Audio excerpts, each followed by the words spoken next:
Johar decision news Gujarati પર આપની સાથે હું ડૉક્ટર અવિનાશ. આજના જે યુથ ટોકમાં આપણા મહેમાન બન્યા છે વાંસદાના યુવા રાજકારણમાં એક જાણીતો ચહેરો તરીકે જેઓ ઉભરી રહ્યા છે તેઓ વાંસદા તાલુકાના પ્રમુખ પણ છે અને તેમણે સતત વર્ષોથી જે કોંગ્રેસ પક્ષ છે એમની સાથે રહીને લોકસેવાના જે કામો છે એ કર્યા છે. લોકસેવા સાથે તેઓ સીધા સંકળાયા છે. તેઓના પિતાજી પણ એક જાણીતા કોંગ્રેસી હતા અને તેમણે વર્ષો સુધી કોંગ્રેસ પક્ષ સાથે રહીને જે લોકોના કામ હતા તે કર્યા અને ત્યારબાદ એમના પુત્રએ પણ એ જ જે એમની જે વારસાગત જે પેઢી હતી એમને આગળ વધારતા તેઓ આગળ વધી રહ્યા છે. તમે જાણીતા જે અનંત પટેલ જેમને તમે જાણો જ છો એમની સાથે એક સતત ચહેરો જે દેખાતો હોય એ જ હું તમને એમનો પરિચય તો ન આપું પણ એ તમે જાણી જ જશો આપણે કોની વાત કરી રહ્યા છે. હું નિકુંજભાઈ વાત કરી રહ્યો છું. તેઓ વર્ષોથી કોંગ્રેસ પક્ષ સાથે રહીને લોકોના સમાજ સેવાના કામ કરી રહ્યા છે અને અનંતભાઈ સાથે સતત તેઓ રહે છે અને સતત શીખતા રહે છે. તેઓ પણ ભવિષ્યમાં એક મોટા નેતા તરીકે પોતાનું સપનું સેવીને આગળ વધી રહ્યા છે. હાલમાં અત્યારે લોકસભાની જે ચૂંટણી આવી છે એને લઈને આપણે જે યુથ ટોકમાં અલગ અલગ પક્ષના જે સામાજિક કાર્યકર્તાઓ છે, અલગ અલગ પક્ષના જે કાર્યકર્તાઓ છે એમની સાથે વાત કરીએ છીએ. ત્યારે આ વખતે યુથ ટોકમાં આપણી સાથે આપણે નિકુંજભાઈ સાથે વાત કરીશું. નિકુંજભાઈ, ડિસિઝન ન્યૂઝમાં તમારું સ્વાગત છે. જોહાર. જોહાર, ખૂબ ખૂબ આભાર આપનો.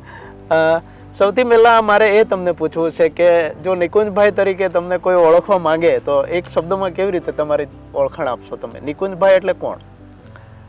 નિકુંજભાઈ એટલે એક સીધો સાદો વ્યક્તિ, લોકોનું કામ કરે, સેવાનું કામ કરે અને હું તો એવું માનું ત્યાં સુધી યુવાનોએ નોકરી કરે, કોઈની ઘણા બધા સપના હોય પણ મારું તો એવું માનવું છે કે હું જાતે જ કંઈક પોતાનો બિઝનેસ કરું અને લોકોનું પણ કામ કરું. એ રીતે મારી હું ઓળખ બનાવવા માંગુ. તમે નાનપણથી જ એમ રાજકારણ ક્ષેત્રે આવવા માંગતા હતા કે પછી તમારો કોઈકની પ્રેરણા લઈને તમે આગળ વધી રાજકારણમાં આવ્યા? મારો નાનપણથી એવું સપનું કોઈ નહીં હતું કે રાજકીય રીતે હું આગળ વધીશ કે રાજકારણમાં હું જોડાઈશ. પણ મારા ઘરે મારા પપ્પા વર્ષોથી રાજકારણમાં એટલે છે તો ઘરે શરૂઆતના સમયમાં મારા જન્મથી જ રાજકારણ હતું ઘરે. એનાથી લોકો સાથે સતત સંકળાયેલો હતો અને લોકોનું કામ કરવામાં અને એમની સેવાની બાબતમાં મને ખૂબ રસ હતો. એ જ આજે મને અહીંયા સુધી લઈ આવ્યો. તમારા ઘરના બીજા પણ અન્ય સભ્યો પણ રાજકારણ ક્ષેત્રે છે કે માત્ર તમે જ આ ધરોહરને આગળ વધારી રહ્યા છો? બીજા ખરા પણ એટલા બધા રાજકીય નથી, પણ હું જ એક એવો છું કે જે આ રાજકીય રીતે આગળ ધરોહર ચલાવી રહ્યો છું. કેટલા સુધીનો અભ્યાસ છે તમારો? શું કર્યું છે ભણતરમાં, અભ્યાસમાં? ભણતરમાં નાનપણથી જ હું ગામની શાળામાં ભણતો હતો, પ્રાથમિક શાળામાં ચોથા ધોરણ સુધી. પણ સ્કૂલમાં હું ભણતો હતો ત્યારે છે તો મારા પપ્પા સરપંચ હતા. ત્યારે છે તો હું થોડોક તોફાની મિજાજનો હતો. એટલે ભણવામાં તો હોશિયાર હતો પણ એટલું બધું સિરિયસલી નહીં લેતો હતો. એટલે કદાચ તમને પણ નવાઈ લાગશે કે કદાચ કોઈ સ્કૂલમાં ભણતો હોય ને એનું એક જ ક્લાસ ટીચર હોય એવું બની શકે. મારો 1 થી 4 ધોરણનો અભ્યાસ હતો પ્રાથમિક શાળા મનપુરમાં. તો 1 થી 4 ધોરણ સુધી એક જ ક્લાસ ટીચર હતા, તે મંજુલાબેન હતો. મેં માત્ર એમની જ વાત માનતો હતો. તો મારા પપ્પાએ ખાસ રિક્વેસ્ટ પ્રિન્સિપાલ સરને કરેલી અને 1 થી 4 ધોરણ સુધી હું જ એક કદાચ એવો વિદ્યાર્થી હોઈશ કે 1 થી 4 ધોરણ સુધી એક જ ક્લાસ ટીચરના હાથ નીચે હું ભણ્યો છે. કેટલું એજ્યુકેશન કે શું કર્યું છે? 1 થી 4 ધોરણ સુધી ભણ્યા પછી હું બરોડા ગયો હતો ભણવા હતો. 5 થી 12 સાયન્સ સુધી ત્યાં ભણ્યો. ત્યારબાદ છે તો બિઝનેસ મેનેજમેન્ટની ડિગ્રી માટે હું વિદ્યાનગર આણંદ કોમર્સ કોલેજમાં હું અભ્યાસ કરેલો હતો.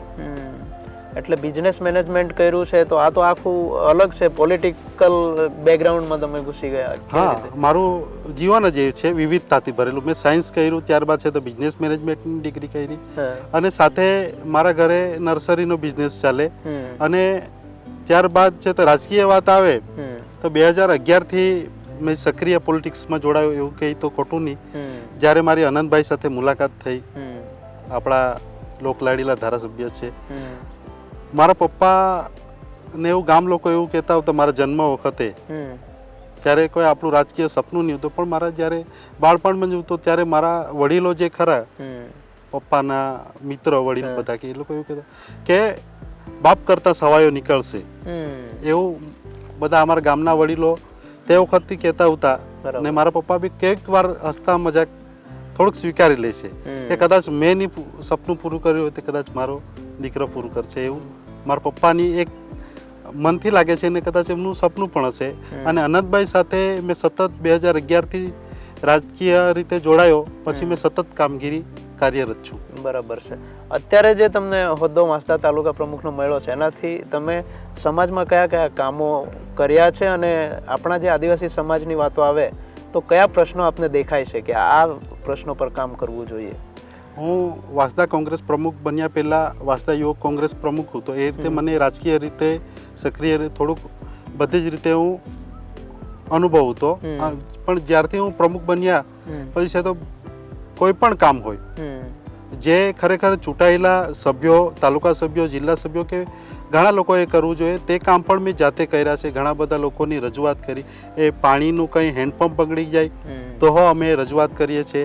કંઈ લાઇટનો પ્રશ્ન હોય તેના માટે બી રજૂઆત કરીએ છીએ. ખેડૂતોને સહાય માટેનું માર્ગદર્શન કે બીજી ઘણી બધી યોજનાઓ કે મને પોતે પણ એક ખેતીવાડીમાં પણ ઇન્ટરેસ્ટ છે, એના માટે બી મેં ઘણી જગ્યાએ છે તો આ વાત પણ કહી છે. અને રાજકીય રીતે બી કોઈને તકલીફ પડે, કોઈને દાખલા માટે કે નાનામાં નાનું રેશન કાર્ડનું કામ પણ આપણે કરી રહ્યા છે. એવું નથી માન્યું કે આ મારું કામ નથી કે આ મારે કરવું જોઈએ, નહીં કરવું જોઈએ, પણ હું સતત કઈ રીતે લોકો સાથે જોડાયેલા રહું.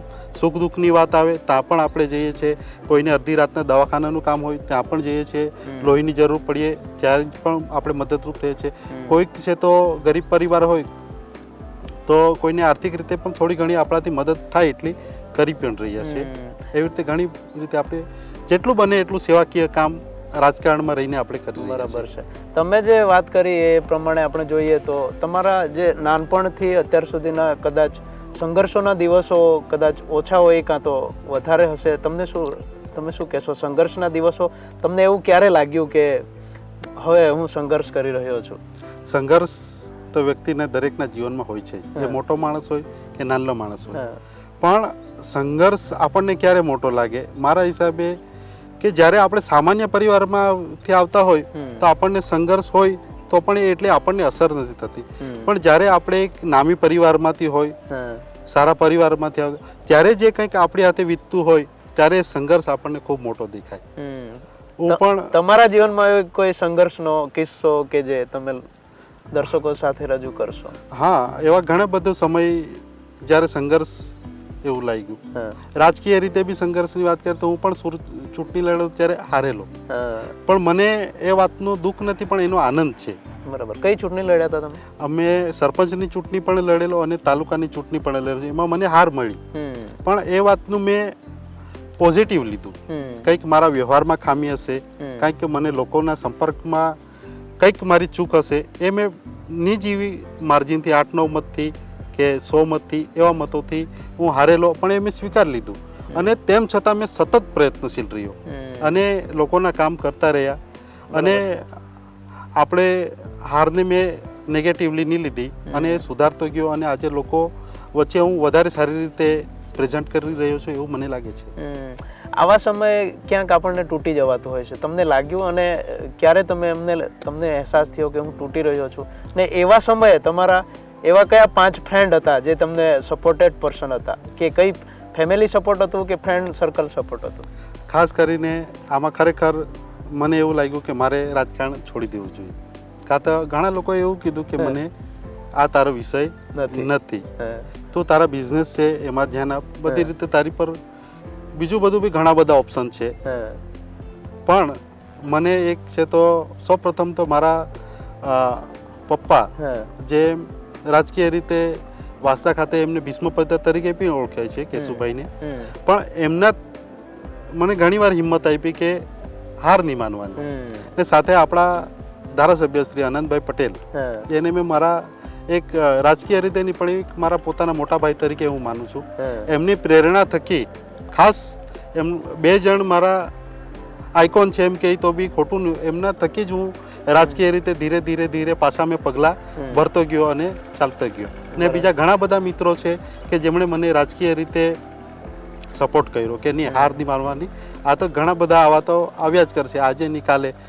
મારે રાજકીય રીતે જ્યારે સંઘર્ષનો સમય હતો તે સમયે ખાસ તમે જે કીધું કે કોણે કોણે વધારે કરીને ખાસ સપોર્ટ કરેલો, તેમાં મારા પિતાશ્રી ખાસ એમણે છે તો ખૂબ સપોર્ટ કરેલો કે તું હજી તો નાની વયનો છે, ઇન્દિરાજી પણ હારી જાય તો તારી તો હું એ છે, હજી તું મહેનત કર તો આગળ આવી શકે.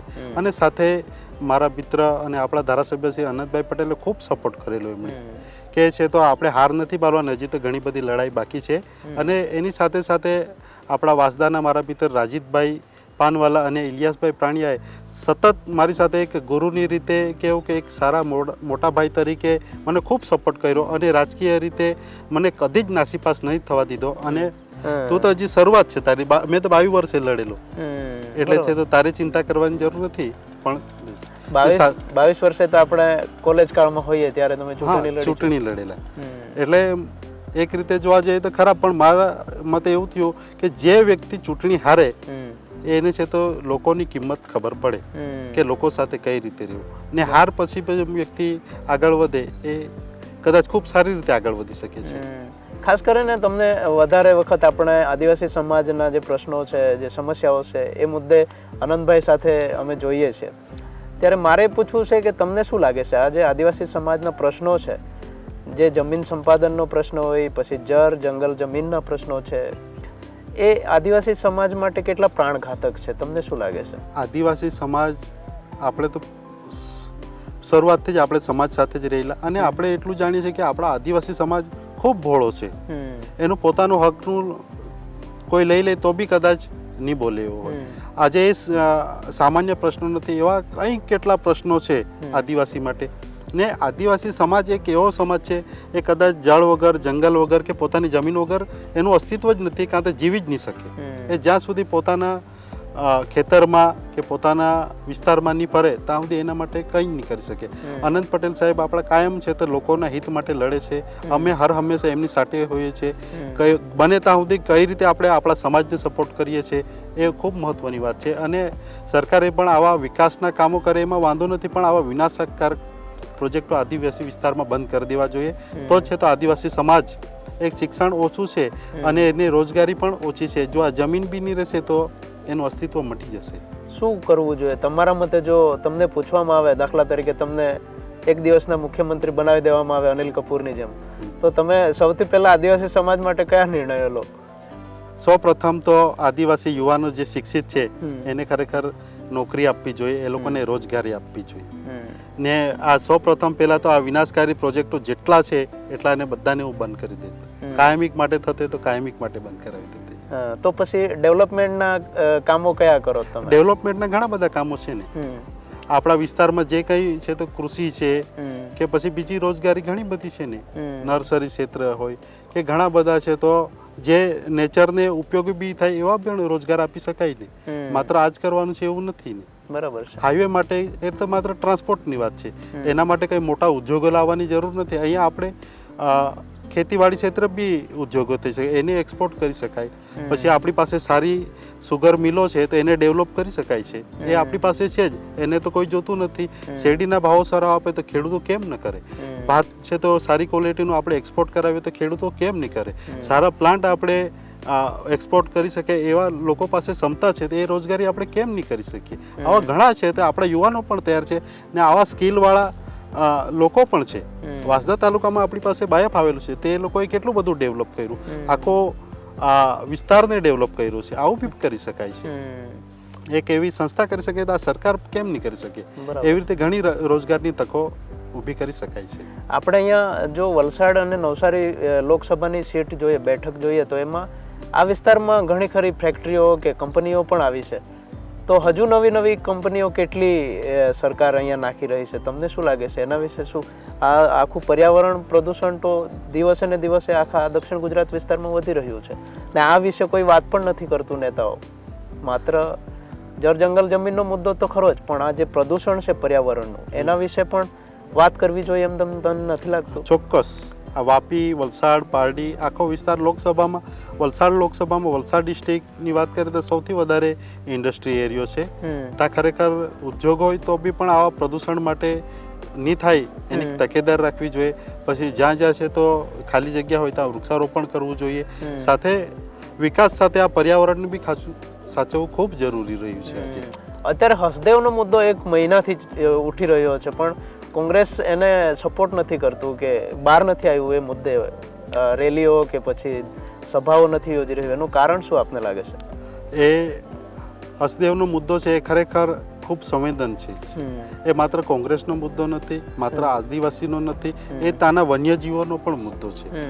મેં જાણું છું ત્યાં સુધી એ ત્યાંથી વચ્ચેથી હાથીઓનો આવવા જવાનો રસ્તો છે. ખરેખર સરકારે આ વિનાશકારી પ્રોજેક્ટ રદ કરવો જોઈએ. અને ત્યાં કદાચ છે ને કોઈ પ્રશ્ન ઉચકતો હશે તો આ સરકાર ગમે જે એના જોર જુલમથી આ પ્રશ્નને દબાવી રહ્યું હોય એવું મને લાગે છે. કાં તો કોઈ પણ જાતનું સંગઠન ત્યાં બનવા દેવા માંગતું નથી કે સામે મીડિયામાં કે કોઈ બી જગ્યાએ બહાર આવતું નથી. લડત તો ચાલી જ રહી છે, પણ એ એટલું બધું હાઇલાઇટ થવા દેતું નથી, કાં તો એ લડતને દબાઈ દેવામાં આવી છે. આપણે ત્યાં દરેક મુદ્દાઓને ઉઠાવી લેવામાં આવે છે, પણ આ હસદેવનો મુદ્દો મને લાગે આપણે ત્યાં પણ નથી ઉઠાવવામાં આવ્યો. એ સંદર્ભે તમે શું, તમારો કઈ પ્લાન છે, વિચારો છો કે આ રેલી થવી જોઈએ કે સભાઓ થવી જોઈએ તમને? હા, આવા કોઈ પણ પ્રશ્નો હોય એમાં છે તો આ પ્રશ્નો ઉઠાવવો જ જોઈએ, અને આવનારા સમયમાં અમે જરૂર એને ઉજાગર કરીશું. બરાબર છે. રાહુલ જે રેલી મણિપુરથી લઈને આવી રહ્યા છે, શું લાગે છે કેટલું પરિવર્તન આપ જોવો છો એ દરેક રાજ્યમાં લોકસભાની ચૂંટણીને લઈને? રાહુલજીની ભારત જોડો ન્યાય યાત્રા ખૂબ સારી ચાલી રહી છે અને લોકોનો પ્રતિસાદ પણ ખૂબ સારો હોય છે. રાહુલજીની જો વાત કરું એક કોંગ્રેસી તરીકે નહીં પણ એક આપણા યુવાન તરીકે, કે એમની પર ઘણી બધી રીતે એમની છબી બગાડવામાં આવી, પણ એ નિડરતાથી આજે ચાલી રહ્યા છે. એના થકી એમને છબી પણ બદલી છે અને સરકારને બી થોડો ડર લાગી રહ્યો છે કે આજે લોકસંપર્ક જનાધાર એમને માટે સ્વાગત માટે કે યાત્રામાં જોડાય છે, તેનાથી ખૂબ આવનારા સમયમાં પરિવર્તન આવશે. દિવસે ને દિવસે જે આપણે લોકસભા ચૂંટણી જેમ જેમ નજીક આવે છે તેમ તેમ કોંગ્રેસના અમુક નેતાઓ વેચાઈ રહ્યા છે, તૂટી રહ્યા છે, ભાગી રહ્યા છે. તો શું આવનારા સમયમાં કોંગ્રેસનું નવું યુથ ઊભું થશે કે પછી આવું તૂટી બિખરથી જ કોંગ્રેસ રહી જશે? લોકસભાની વાત કરીએ, કોંગ્રેસ એ વિચારધારા છે, એ તૂટતી બી નથી ને વિખરતી બી નથી. નેતાઓ જાય છે એ કદાચ પોતાના સ્વાર્થ ખાતર કાં તો કોઈક દાબ દબાણથી જતા હશે, એ એમનો વ્યક્તિગત પ્રશ્ન હશે. હું એટલો મોટો વ્યક્તિ નથી કે એના વિશે કહી શકું, પણ હું એટલું ચોક્કસ કહી કે આવનારા સમયમાં યુવાનો વધુમાં વધુ કોંગ્રેસમાં જોડાશે અને આવનારો સમય યુવાનોનો એ કોંગ્રેસની સરકાર રહેશે. શું લાગે છે આ વખતની જે 2024ની લોકસભા છે, કયા ચહેરાઓ તમે જોવો છો કે એવો ચૂંટણી લડશે? એ ભાજપ હોય, કોંગ્રેસ હોય, તમને શું લાગે છે કયા ચહેરાઓ હશે આપણી લોકસભામાં? હા, લોકસભામાં તો આપણે કોંગ્રેસની વાત કરીએ તો લોકોના દિલો દિમાગમાં એક જ નામ છે, આપણા અનંત પટેલ સાહેબનું. ને બીજી પાર્ટીઓનું તો હવે એ પાર્ટીનો પ્રશ્ન હોય છે, પણ એક આપણા ધારાસભ્ય છે અનંતભાઈ, એમને ખરેખર આ ઇલેક્શન લડવું જોઈએ એવું મારું અંગત મંતવ્ય છે. બીજા પક્ષમાં બી તમારા મિત્રો હશે, ત્યાં બી કોઈ ચર્ચા ચાલે છે કોઈક બીજેપીના નામની? બીજેપીના કોઈક મિત્ર મળે ત્યારે એ લોકોને તો ખબર જ નથી હોતું ક્યારે છે તો ઉપરથી કયું કોથળામાંથી બિલાડું નીકળે. જો મુખ્યમંત્રી કોણ બને એ ખબર નહીં હોય તો ઉમેદવાર તો આ ભાજપ પાર્ટી ગમે જ્યારે ગમે જે મૂકી શકે, એમાં કોઈ હોઈ નહીં શકે. બરાબર છે. તમે કીધું કે અનંતભાઈ લોકસભાની ચૂંટણી લડશે, તો તમને શું લાગે છે કયા કયા મુદ્દાઓ ઉપર તમે ચૂંટણી લડશો? તમે પણ એક એમની સાથે સંકળાયેલા યુવા છો, તો તમને શું લાગે છે કયા મુદ્દાઓ ઉપર વધારે?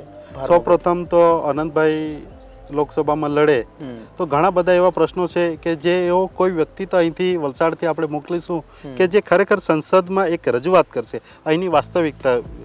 યુવાનોની રોજગારીની વાત હોય, આદિવાસીના પ્રશ્નની વાત હોય, આ તમે જે વાત કરી ઇન્ડસ્ટ્રીના કેટલા બધા પ્રદૂષણ હોય એની રજૂઆત છે. એવા કેટલાય પ્રશ્નો છે કે જે પ્રશ્નોથી ભરમાર છે પણ એની કોઈ રજૂઆત થતી નથી. અને હું એટલું માનીશ કે કોઈક એવો સંસદમાં નિડરતાથી બોલે એવો યુવાન આપણો ત્યાં જાય એવી અમારી લાગણી છે. બરાબર છે. કેવું યુવા રાજકારણ ઈચ્છો છો દક્ષિણ ગુજરાતમાં, કે પછી જે વડીલો રાજકારણ કરી રહ્યા છે એ પ્રમાણનું જ રાજકારણ ઈચ્છો છો એક યુવા તરીકે, નિષ્પક્ષ યુવા તરીકે?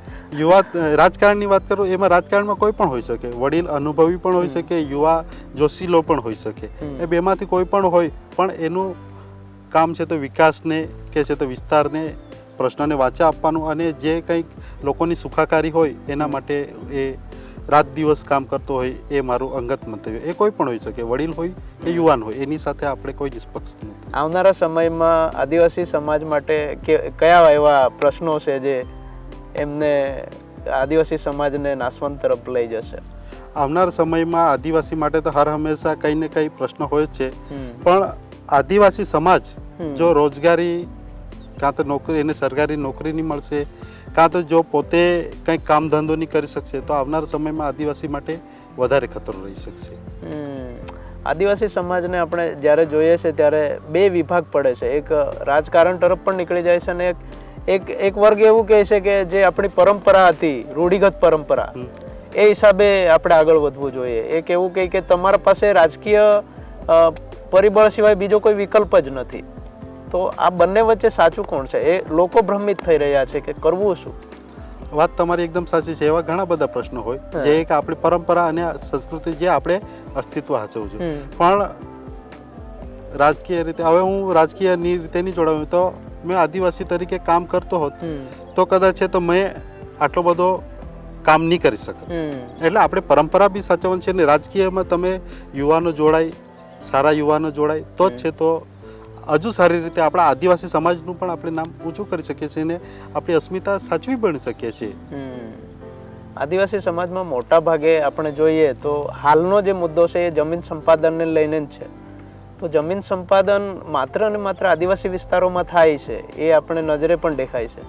તો શું એનું નિરાકરણ શું હોઈ શકે? એના માટે કયા પ્રકારના યુવાનોએ એમાં ભાગ ભજવી શકે? જે આદિવાસી સમાજના યુવાનો છે એ લોકોએ કયા પ્રકારની કામગીરી કરવી જોઈએ જેથી કરીને સમાજનું જે સમાજના લોકોનું છે એનું જમીન સંપાદન અટકી શકે? જમીન સંપાદન સર નીતિન ગડકરી બોલેલા કે કદાચ છે તે હાલ વિસ્તારમાંથી આદિવાસી વિસ્તારમાં જાય તે લોકોએ કદાચ વળતર ઓછું ચૂકવવા માટે પણ એમનો વિચાર હોય, કદાચ છે તે એ બાને છે તે આદિવાસીઓને કચડી નાખવા બી આ સરકાર માંગતી હોય, એવા ઘણી બધી એમની મનોકામના હોય. પણ આજના યુવાનોએ છે તો આગળ આવવું પડે, રસ્તા પર પણ ઉતરવું પડશે, રોડ પર પણ બેસી જવું પડશે અને કચેરીનો પણ ઘેરાવ કરવો પડશે. આ સરકાર માત્ર ને માત્ર ડરે છે તો આ ભીડથી, લોકોથી ડરે છે. લોકો જ્યાં સુધી ભેગા થઈને એનો કંઈક વિરોધ નહીં કરે ત્યાં સુધી છે તો સરકાર ઝૂકે નહીં. વારંવાર સુપ્રીમ કોર્ટના વકીલો અત્યારે હાલમાં ઈવીએમનો મુદ્દો પણ ઉઠાવી રહ્યા છે કે અત્યારનું જે લોકસભાનું ઇલેક્શન છે એ ઈવીએમ હટાવીને બેલેટ પેપરથી થાય. તમે શું માનો છો? કેવું ચૂંટણી હોવું જોઈએ? ઈવીએમથી હોવું જોઈએ કે બેલેટ પેપરથી હોવું જોઈએ? મેં એક યુવાન તરીકે રાજકીય રીતે નહીં પણ મારું વ્યક્તિગત અમેરિકા જેવા દેશો બેલેટથી મતદાન કરતા હોય, આ ઇલેક્ટ્રિક વસ્તુ છે એવું નહીં કહી શકું કે આ જ હોવું જોઈએ, પણ ઇલેક્ટ્રિક વસ્તુ છે જો તમારા મોબાઈલમાં ઘણું બધું થઈ શકે તો આ ઈવીએમનો પ્રશ્ન બી આવી શકે ને આનું બી છે તો ચોક્કસ છે તો સરકારે કાં તો ખુલાસો આપવો જોઈએ કાં તો છે તો એનું નિષ્પક્ષ રીતે જાંચ થવી જોઈએ અને છે તો આવનાર સમયમાં બેલેટથી થાય તો વધારે સારું રહે. બરાબર છે. તો છે તો દૂધનું દૂધ પાણીનું પાણી થઈ જાય. આદિવાસી સમાજના યુવા તરીકે તમે પ્રેમને કેવી રીતે જુઓ છો? તમે ક્યારેક કોઈકને પ્રેમ કર્યો છે? પ્રેમની વાત કરીએ એ તો પ્રેમ એ પ્રેમ છે, એની કોઈ ડેફિનેશન હોતી જ નથી. પણ એ પ્રેમની વાત કરીએ તો એ બીજાને માટે હોય, એ પોતાને સ્વાર્થ માટે નહીં હોય, એટલું હું માનું છું. પણ અત્યારનો જે પ્રેમ છે તમે મોટા ભાગે જોયું હશે તો એ જો બંને વચ્ચે મિલન ન થાય તો એ આપઘાત સુધી પહોંચી જાય છે. એ સંદર્ભે આદિવાસી સમાજને શું કહેશો? એવું નહીં કરવું જોઈએ. સૌપ્રથમ પ્રેમ એ માત્ર મેળવવાનું, પ્રેમ તો ઘણી રીતે હોય પણ એનો મતલબ કોઈ સંજોગની વાત છે. એટલે તમે ખાસ કરીને વાત કરો છો કે એ લોકોનું લગન કે એક યુવતી અને યુવકનું મિલન ન થાય તો યુવતી યુવક પોતે એક આપઘાત તરફ જ એમને એક જ નિર્ણય હોય છે કે આપઘાત કરી લેવો.